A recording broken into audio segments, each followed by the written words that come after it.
I wasn't working towards like my deepest, biggest goals. I was just busy, like doing the busyness thing for busyness sake. Maybe I'm not rubbish after all. Planning is not boring. Planning is a way to reduce stress in the future. As I was doing it, I was like, fuck me, there's a lot here. Because I was broken, like severely, really broken. I genuinely thought that I was shaped by everybody around me. We can't work at full throttle all the time. I'm who I want to be. Okay, guys, so welcome back to another episode of Unfuck Your Flow and Take Action. This is a podcast for women who want to create a life and a business with freedom, flexibility, and flow. Without the procrastination, the overwhelm, the shiny object syndrome.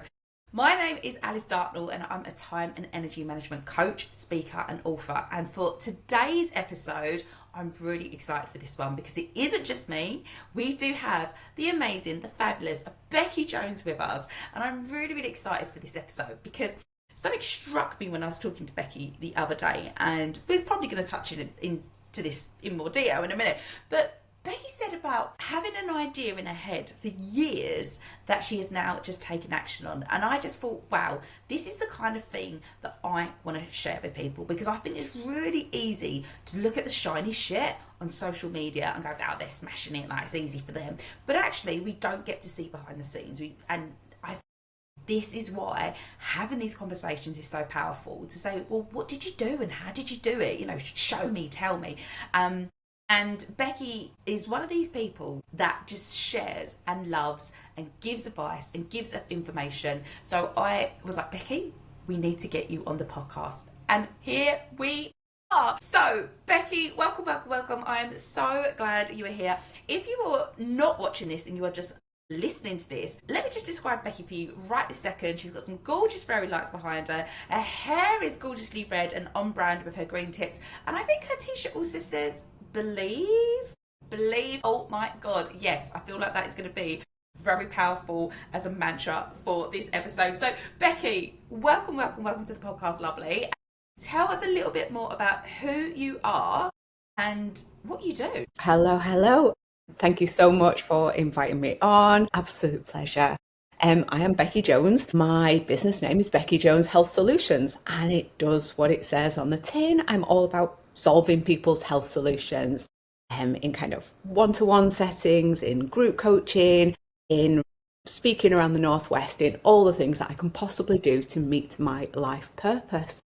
So I like to think fabulous at 50, just had my 50th birthday this year, but I feel about 20 most of the time, and I want my body to reflect that. So I do a lot of work on myself, and everything that I have learned over the years since my breakdown, shall we call it, is about keeping me healthy and inspiring the rest of the Northwest of England and beyond to do the same so that we can feel amazing, look amazing, and be amazing in everything that we do. I love that. And one of the things that has been very inspiring to watch your journey is you've been absolutely smashing it. I think, you're obviously part of my Business by Design community. And just for context as well, every week we set our intentions within the community. And we also have weekly masterminds. Whatever the call is, I always make sure that the ladies share their wins because we want good positive vibes, And Beccy's always got fantastic wins, things that she's sharing. So, everyone's always commenting like, you're absolutely smashing it, you're doing all these amazing things. Can you just share some of the things that you're doing at the moment? Like some of the things that you've launched, some of the things that you've achieved, because you've got a lot going on. Yeah, always a lot going on. But until I discovered you and the BBD community and did some of the coaching and things, I was just busy, like doing the busyness thing for busyness sake. And I was here and I was there and I was everywhere. And I wasn't working towards like my deepest, biggest goals because A, they scared the heck out of me. And B, I have this little ADHD thing. I call it meno ADHD, so it's way worse since I reached menopause and perimenopause. And it means that I go off on little tangents and I do little meaningless things that aren't actually fulfilling my life purpose and fulfilling my business. So the wins that I share on the group are about like what you guys have nudged me, guided me into doing, and given me the tools so that I can actually do that with this brain, which has been incredible. So I have done all sorts of business coaching in the past. I've done all sorts of accountability things, but nothing has enabled me to implement this idea that you mentioned from like 2017. I decided then that was part of my purpose. I was going to run these sessions like a slimming world thing, and but focused on health gains, and that people could rock up to. I'd never considered it being online, but obviously we had the 2020 thing and just everything went online, didn't it? And so I had been thinking about it. How am I going to do it? Yeah, I really want to do it.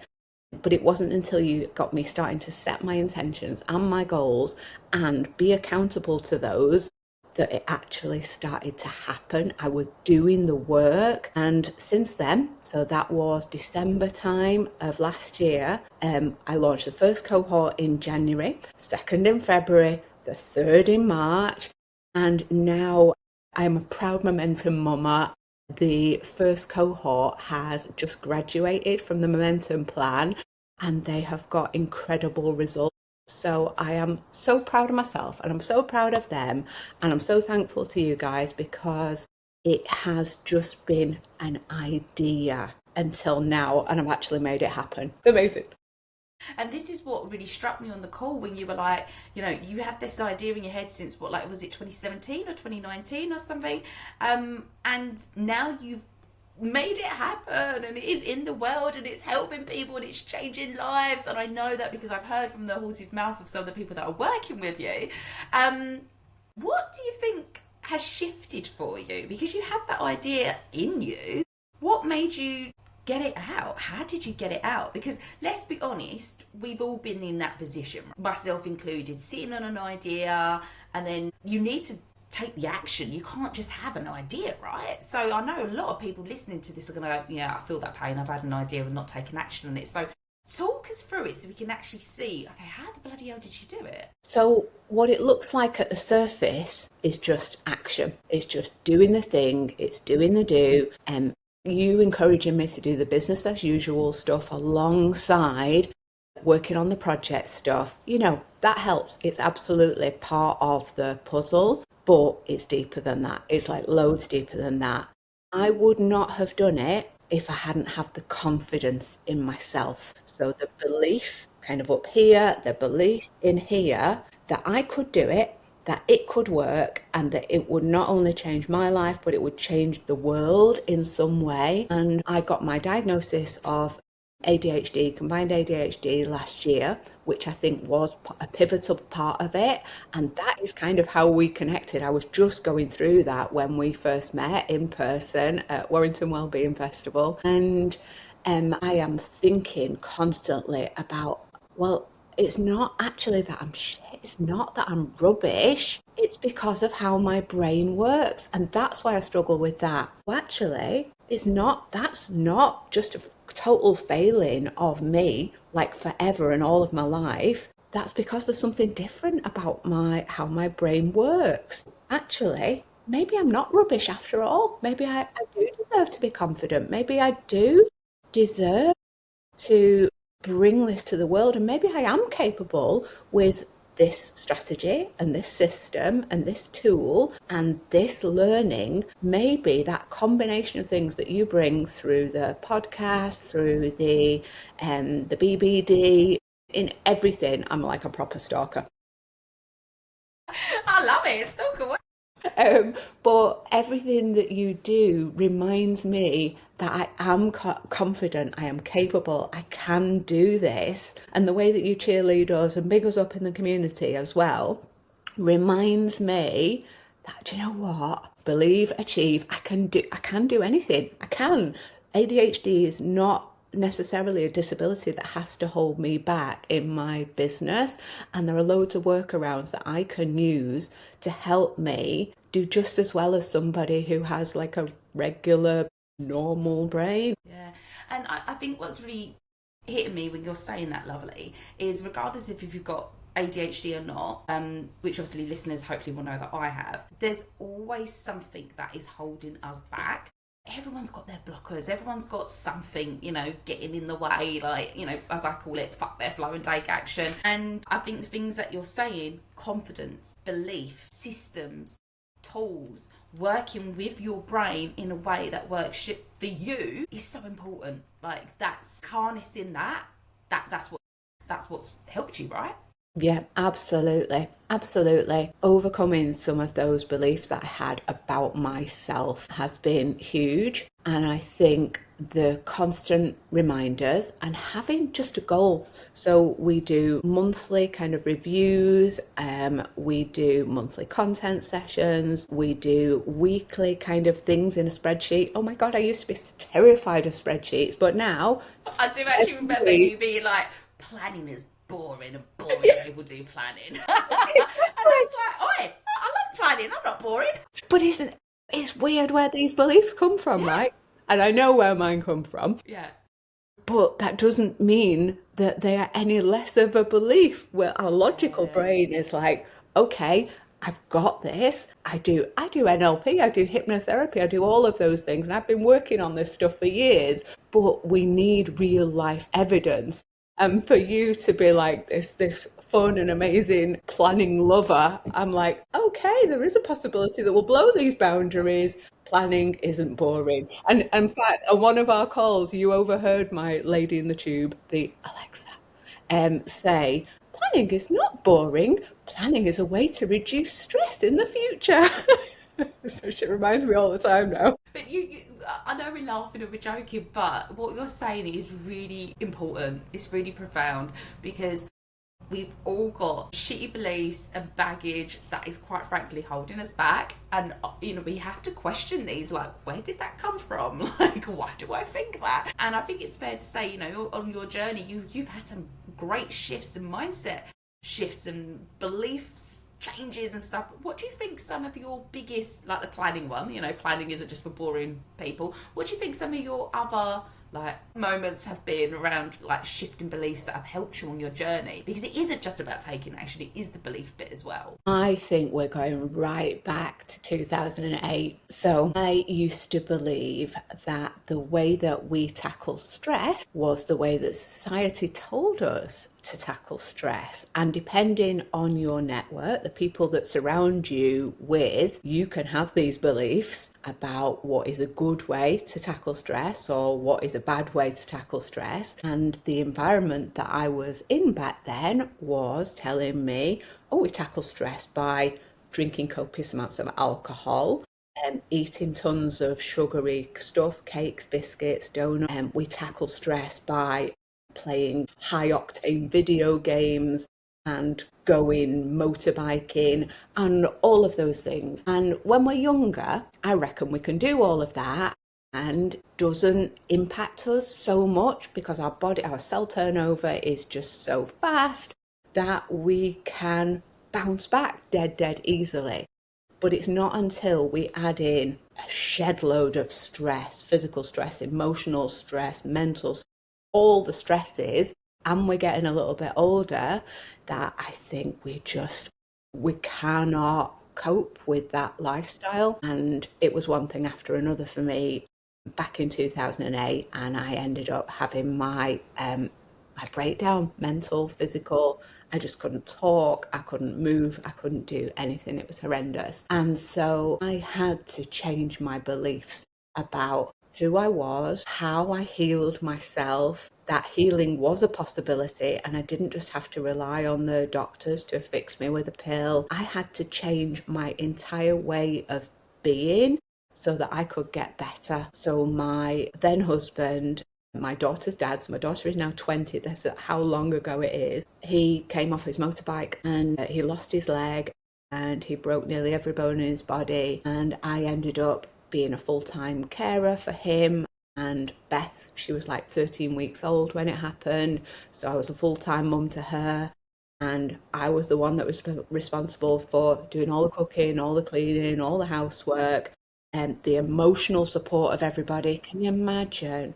Um, and I think as women, we just hold it together. We hold it together for the sake of everyone else because A, we see that as our purpose in society, and B, we genuinely care. We really feel and we want to help people, but we do it at the detriment to ourselves. So the biggest change was me learning, realizing, and acting upon the fact that I was the lead in my own life story. I was the main character. There's only me that can look after me. There's only me that can put myself first because that's not anybody else's job to do that. And I realised that I had to put myself first because I was broken, like severely, really broken. And mindset shift is where it all started. The personal development, the physical changes, the way of life. Yeah, and I've never looked back. Amazing, amazing. And that is such a God, that experience, I can't even imagine what you were going through and the pressure and everything else. But how inspiring that you took something so traumatic and now look at you helping others. One of my sayings is about turning pain into power, and that is just like the epitome of that. Like that awful experience, and you won't want to wish it on anyone, but the person you are now and the things that you're doing and that passion that you've got is so evident. You're helping and inspiring people, and I just think that's really it's really magical. Like it's really wonderful. You definitely can tell when you're talking your passion, not just your knowledge. Like you are a fountain of knowledge, but also that passion. Like you genuinely want to help people. Business Beccy. So this person that you have become now, Business Beccy. But there's also, as you're demonstrating with the hat, different hats, right? Talk us through that and how that's helped you take action. So when I trained in NLP, neuro linguistic programming, I realized that there's a lot of identity stuff that shapes our behaviors. And you touch on it often about identities. And we can choose those identities. And I kind of never really realized that the younger version of me. I am who I am. And I genuinely thought that I was shaped by everybody around me. I was the mum, I was the good friend, I was the good daughter, I was the good member of society. I was just what everybody else wanted me to be. And so in recent years, I'm like, I am who I want to be. I am me. I'm absolutely the person who lives by my values. I have a business persona as part of that. Now, in recent times, little shout out to Fab Hats who made these custom designs for me. I got into hats. Now, I have been saying for umpteen years, I want a hat. And I also say very regularly, I want a cat. And this week I've manifested a cat, so I'm now fostering one. And I've got all these fabulous hats because the things that we repeat to ourselves, we bring into the universe, don't we? We manifest them. I always talk about speaking things into existence. Yeah, absolutely, absolutely. So now I have a great selection of hats, and I genuinely sit at my laptop whilst wearing my hat. So if it's a struggle for me to step into this persona of Business Beccy, who loves working on the MacBook, who loves contacting people out of the blue or doing follow-ups, she loves doing all of the things that regular Beccy, isn't that great at and doesn't really enjoy. There's no dopamine going on with a lot of these things. So by stepping into this persona, like CEO type energy, by choice, on purpose, I can do the tricky things that regular, like balanced Beccy, is not so much into. And I also have best level Beccy. So we've laughed about this, haven't we? The queen energy. The crowd, I love it. So best level Beccy is like the high octane version of me. She knows her worth. She knows her shit. She knows, like, has a deep, deep inner knowing of how amazing she is. And Best Level Becky did this for, I don't know, about 3 months or something. And I was just working, not quite 24/7, but I was working hard. And Balance Becky didn't come out to play quite enough, I don't think. And ironically, I was doing a talk, wasn't I, for you guys? Burn bright, don't burn out. And I was on the verge of burnout then because I wasn't doing all the things that I teach people to do to look after themselves, because I was so passionate about this launch and another launch and another launch. But it's exhausting, isn't it? It's draining being Best Level Becky all of the time. So now I'm learning to switch between them as and when required, because we can't work at full throttle all the time. You're always saying it. We have to nourish ourselves, body, mind, soul. Do that through the M's of nutrition, and they do not ever take a back seat now because I got poorly.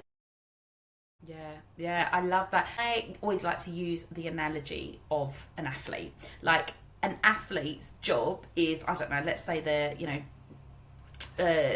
training in the gym and whatever, eating their great nutrition, but they also are taking rest, ice baths, physio, foam rolling. I don't know what they're doing. But we wouldn't expect an athlete to train hard in the gym 7 days a week.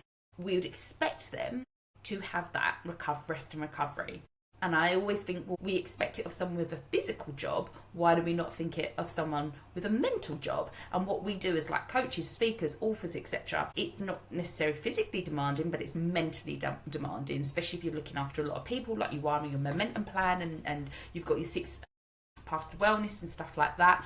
That takes a lot of us energetically, right? So we have to think, how do I replenish myself? Because taking action is really important, but I also think part of unfucking your flow and taking action, the action of, well, I'm just going to pause, rest, chill, watch Netflix, nap, yoga, that's still taking action. Full disclosure, as we're recording this, guys, I've had about 4 hours sleep. Some shit just went down yesterday. I had to sort it out. It wasn't on the to-do list.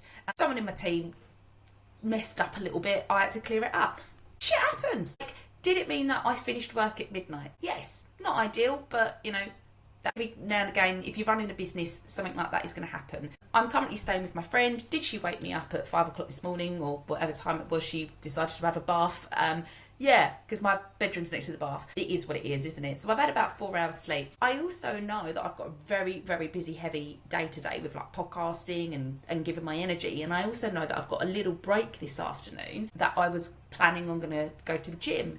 And it's like, well, actually, no, I'm probably just going to have a nap. And that is taking action. The action of taking a nap is action. So when I talk about unfucking your flow and taking action, it isn't just, oh, here's my to-do list and I'm going to tick through it as quick as possible. It could also be, I'm going to take a 20-minute power nap or meditate, or, how I started my day today was getting in the garden because I needed some fresh air and doing a 10-minute lymphatic drainage routine, So, yeah, I just want to kind of emphasize that, because I think, again, it is very easy to look at, like yourself, Becky, oh my God, she's smashing it, she's online, she's doing this, she's doing that. But you're also not working 24 hours a day, because you are incorporating the rest and the recovery and stuff like that. And I think that is just as important. What are some of the things that you think you're doing differently now that old you wouldn't have done? Because you've touched on this already about like your experience, which led you to have your breakdown, which led you to go, oh my God, something needs to change, right? So we are always evolving, we're always changing, we're always learning. This is recorded in 2026 in May. What are some of the things that you're doing differently now that old you wouldn't have done? Wow, pretty much everything. Pretty much everything. I mean, I talked about cellular turnover before, didn't I? I am an entirely different being. Every cell in my body has changed since I was that person. And so it's natural. It's not just natural, it's essential that we evolve what's going on up here and our identity and our lives and everything, like regularly through our life. And because we are not physically the same being, but our soul, our inherent being, our love, whatever you want to call it, is still there. It's still the same, but physically we are different creatures. So what am I doing now? Well, everything to encourage healthy cells, I guess, is in a nutshell what I do. So everything is focused on my microbiome. So I've got my fibre that I have every morning to nourish and wake up my lovely bugs. Would that have been the norm for me? Absolutely not. I am now a coffee drinker. So I didn't discover coffee until in my 40s. I abhorred the stuff. I couldn't go near it. It was vile. And now I drink posh black coffee is how I describe it, for the antioxidants and the polyphenols and all of that good stuff. What else have I got in here? So I've got collagen. As you know, you love a good supplement. When we get to perimenopause and beyond, and even before that, like 30 something, we need to start supporting our body's needs at a cellular level, and collagen is one of those things. They're all off camera now, but I've got such an abundance of supplements because I'm dead passionate about using things as a crutch until we've done the deeper work on the root causes. So the things that I do day to day are tackling my own personal root causes for any kind of health niggles, imbalances at a cellular and real root cause level. So biochemically, biologically, genetically, I kind of tackle those things day to day just as a matter of course, because that's where I need help. But these M's of nutrition are the absolute basics. They're the non-negotiables that I have every day for nourishment, mindfulness, metabolism, movement, mindset, microbiome, and me first. That what I mentioned about self-love, just prioritizing yourself.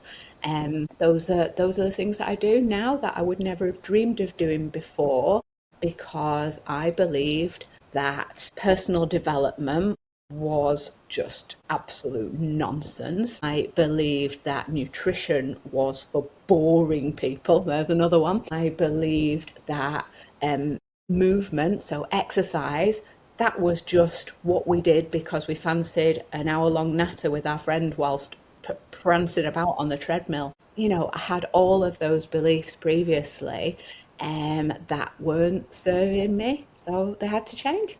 It made me laugh when you said about the supplements, because just sat next to me are my supplements ready to be taken. And at the moment, I'm digital nomading again, and I'm up here for a month, and I was decanting all my supplements into one of those pill boxes because I didn't obviously want to bring the whole shebang. And as I was doing it, I was like, fuck me, there's a lot here.